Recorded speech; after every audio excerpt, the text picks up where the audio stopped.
Assalamualaikum warahmatullahi wabarakatuh. Perkenalkan, nama saya Rafli Arya Ramadan, mahasiswa Universitas Islam Negeri Syarif Hidayatullah Jakarta, Fakultas Dakwah dan Ilmu Komunikasi, Program Studi Komunikasi dan Penyiaran Islam.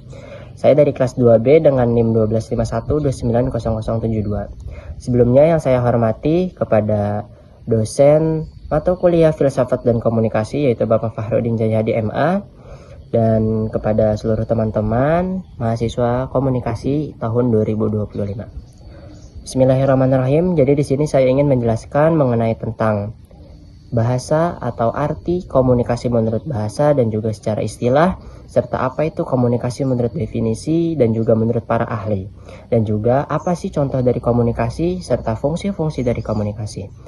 Menurut beberapa para ahli dan juga rangkaian-rangkaian kutipan dari beberapa buku yang ada di Perpusnas, yang ada di kutipan-kutipan langsung, baik itu offline maupun online, saya sudah mendapatkan mengenai tentang contoh komunikasi, fungsi komunikasi, definisi komunikasi, dan apa itu komunikasi secara bahasa dan secara istilah. Apa itu definisi komunikasi? Melalui buku karya Prof. Deddy Mulyana yang berjudul Ilmu Komunikasi, beliau menjelaskan dari perspektif agama, secara gampang komunikasi itu berasal bahwa Tuhanlah yang mengajari kita pandai berbahasa. Kemampuan berbahasa yang dianugerahkan oleh Tuhan yang melalui Al-Quran, Tuhan yang Maha Pemurah yang mengajarkan kita Al-Quran, dan juga yang menciptakan manusia yang mengajarinya pandai berbicara. Quran dalam surah Ar-Rahman ayat 1-4. Komunikasi itu menurut buku karya Prof. Deddy Mulyana bersifat abstrak, sudah sangat akrab di telinga namun susah didefinisikan. Membuat definisi mengenai komunikasi ternyata sulit karena banyak beberapa pendapat yang berbeda-beda mengenai tentang apa itu komunikasi dan apa itu istilah komunikasi. Stephen Littlejohn mengatakan, "Communication is difficult to define. The word in is difficult like Amsterdam. Process the maris and the word is diminishing and meanings." Komunikasi itu sulit untuk mendefinisikan. Kata komunikasi kesulitan dalam mendefinisikan, merupakan kepentingan akademis dan juga maupun penelitian. Disebabkan kata kerja atau communicate atau berkomunikasi sudah sangat mapan atau sudah sangat akrab di telinga kita. Dan sebagai kosakata yang mudah ditangkap, namun maknanya sangat umum dan karenanya tidak mudah ditangkap. Akan tetapi keperluan ilmiah menjelaskan bagaimana sudut pandang ilmu komunikasi dijelaskan secara gampang dan juga dijelaskan secara mudah. Lanjut. Komunikasi menurut buku pengantar ilmu komunikasi karya Nurani Swayumukto. Berbagai sumber menyebutkan bahwa kata komunikasi berasal dari bahasa Latin, yaitu communis, yang artinya membuat kebersamaan atau membangun kebersamaan antara dua orang atau lebih. Akar kata komunis adalah komuniko, yang artinya berbagi. Dalam hal ini, yang dibagi adalah pemahaman, kemudian pendapat, dan juga bagaimana kita berbicara kepada seseorang lain melalui pertukaran pesan. Dan kemudian, komunikasi sebagai kata kerja, verb dalam bahasa Inggris. Selanjutnya, menurut buku Ilmu Komunikasi Ilmiah dan Populer karya Nuruddin, secara umum komunikasi didefinisikan sebagai usaha penyampaian pesan antara manusia atau usaha penyampaian pesan dari satu orang ke dua orang ataupun lebih. Ilmu yang mempelajari usaha penyampaian pesan antara manusia, objek yang menjadikan sebuah perbicaraan menjadi suatu yang bermanfaat, dan juga salah satu menimbal-balikan atau mengasih impact balik terhadap pembicaraan suatu kejadian tersebut. Oleh karena itu, ilmu komunikasi tidak menyampaikan suatu proses secara instan, melalui penyampaian pesan, melalui pergerakan, dan juga hal-hal yang menjadikan antara satu orang kedua orang tersebut bisa merasakan dan juga bisa memahami apa yang dikatakan oleh si komunikan. Sedangkan menurut beberapa para ahli terkait tentang istilah komunikasi, yang pertama, istilah komunikasi menurut Gerard R. Miller artinya komunikasi terjadi ketika suatu sumber menyampaikan suatu pesan kepada penerima dengan niat untuk disadari untuk mempengaruhi khalayak umum. Dan kemudian menurut ahli yang kedua yaitu Mari B. Inkasata dan Moelevin K. Asante, komunikasi adalah transisi informasi dengan tujuan mempengaruhi khalayak. Dan menurut ahli yang ketiga yaitu Alex Gott, suatu proses yang membuat sama bagi dua orang atau lebih apa yang tadinya merupakan monopoli seseorang atau sejumlah orang. Dan menurut ahli yang terakhir yaitu ahli yang keempat, yaitu Diana Berseland dan Gary Saitener, yang menjelaskan bahwasannya komunikasi adalah transisi informasi. Jadi definisi tersebut tidak mensyaratkan dan juga tidak menjadikan bahwa informasi harus diterima atau dimengerti. Ini merupakan penjelasan atau definisi terkait ilmu komunikasi menurut beberapa para ahli. Menurut buku-buku yang sudah saya tampilkan, para ahli menjelaskan bagaimana sudut pandang mereka dalam memperbedakan pandangan ilmu komunikasi. Baik tadi dapat dimengerti ataupun tidak dimengerti. Baik itu disadari maupun tidak disadari. Baik itu dapat didengar maupun tidak dapat didengar.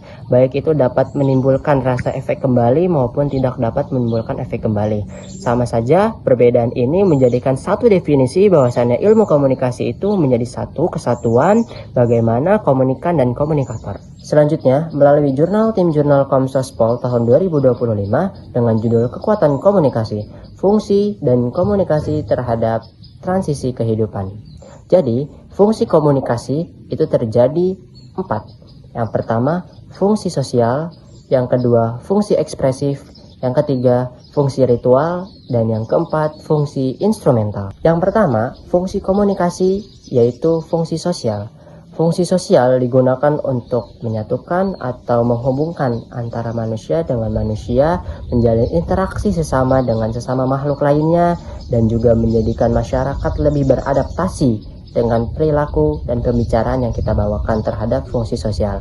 Kemudian yang kedua, fungsi ekspresif, yaitu untuk mengungkapkan pesan, ekspresi kita kepada penerima pembicara dan juga kepada masyarakat, dan juga bisa dilakukan secara verbal atau kata-kata ataupun maupun dilakukan secara non-verbal, baik digunakan secara halusan, kemudian menyapa tangan, senyuman, dan berbagai macam lainnya mengenai tentang verbal dan non-verbal.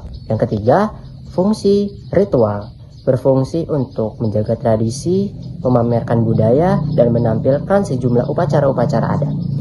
Selanjutnya, ada fungsi instrumental, digunakan untuk menyampaikan suatu informasi, persuasi, dan negosiasi. Fungsi dari keempat tersebut memiliki fungsi yang berbeda-beda, baik dari fungsi sosial, kemudian fungsi ekspresif, selanjutnya ada fungsi ritual, dan yang terakhir ada fungsi instrumental. Ini merupakan fungsi-fungsi kita berkomunikasi kepada khalayak masyarakat agar bisa dipahami, dimengerti, dan juga kita bisa mendapatkan impact balik kepada diri kita maupun kepada penerima bahasa kita. Selanjutnya, melalui jurnal tim UINSU tahun 2018 dengan judul Komunikasi Verbal dan Komunikasi Nonverbal, Al-Irsyad Pendidikan dan Konseling, menjelaskan bagaimana tentang contoh-contoh komunikasi. Contoh-contoh komunikasi dalam jurnal tersebut menjelaskan sebagai 2 cabang. Yang pertama, komunikasi verbal dan komunikasi nonverbal. Dalam contoh-contohnya yaitu memakai kata-kata baik secara lisan maupun tertulis. Pertama, secara lisan kita bisa berbicara, berdiskusi, berdialog, berpidato, kemudian percakapan tatap muka langsung, berbicara melalui telepon, ataupun kita bisa mengungkapkan ketika waktu kita presentasi, conference, dan juga hal-hal yang mengungkapkan menggunakan dengan secara lisan kepada si komunikan. Dan yang selanjutnya yaitu komunikasi verbal melalui tertulis. Kita bisa melalui pesan, tulisan, dan juga kita bisa mengirimkannya melalui Instagram, WhatsApp, Facebook, ataupun email, Telegram, dan segala jenis macam lainnya. Selanjutnya, contoh komunikasi nonverbal, yaitu tanpa menggunakan kata-kata. Bisa menggunakan gerakan dan ekspresi tubuh, mengamuk, marah, dan juga kontak mata. Dan kemudian juga bisa menggunakan sentuhan, yaitu tanpa menggunakan kata-kata. Misalkan bersalaman, menggenggam tangan, menempelkan punggung, dan juga menepuk bahu kita ataupun menepuk pipi kita. Nah, selanjutnya ada juga cara berbicara. Bagaimana kita mengungkapkan kata tinggi dan juga bagaimana kita menggunakan kata nada rendah. Dan selanjutnya juga ada simbol dan penampilan, yaitu pakaian kita, warna, gaya rambut, seragam atau simbol tertentu itu merupakan komunikasi nonverbal yang menggunakan tanpa kata-kata. Jadi seragam, ikonik yang ada di dalam tubuh kita itu merupakan komunikasi nonverbal. Dan selanjutnya ada waktu. Waktu itu ketepatan waktu dan juga bagaimana kita lama berinteraksi, berbicara ataupun kita berpenampilan kepada khalayak umum, baik itu secara verbal dan non-verbal, itu termasuk komunikasi non-verbal yang tanpa kalian sadari itu merupakan contoh dari komunikasi. Dan selanjutnya, menurut e-book buku ajar pengantar ilmu komunikasi, dijelaskan bahwasannya ilmu komunikasi merupakan ilmu yang sangat penting bagi kehidupan, dimulai dari transisi kita menjadi bayi, sampai kita menjadi dewasa adalah hal yang paling diutamakan dalam berkomunikasi. Dan tadi sudah dijelaskan bahwasannya komunikasi mempunyai beberapa fungsi, komunikasi mempunyai beberapa contoh, dan komunikasi juga mempunyai banyak definisi. Oleh karena itu, dalam e-book tersebut dijelaskan, seseorang ingin menjadi paham terhadap dunia kehidupan, maka mereka harus mengutamakan dan maka mereka harus bisa dan memahami apa itu arti komunikasi dan bagaimana fungsi komunikasi terhadap dunia. Saya Rafli Ara Ramadan, sangat berterima kasih kepada kalian semua dan juga dosen mata kuliah Filsafat dan Komunikasi Bapak Fahrudin Jayadi MA, dan saya memohon maaf sebesar-besarnya jikalau ada kesalahan kata, pengungkapan, dan baik itu secara mata kuliah ataupun pembelajaran referensi yang saya ambil baik terkait jurnal, e-book, dan juga buku-buku yang saya temukan terdapat kesalahan. Mohon maaf untuk sebelumnya. Dan terima kasih kepada teman-teman sekalian yang sama-sama belajar terkait tentang mata kuliah filsafat dan komunikasi. Kurang lebihnya mohon maaf. Billahi taufiq wal hidayah. Wassalamualaikum warahmatullahi wabarakatuh.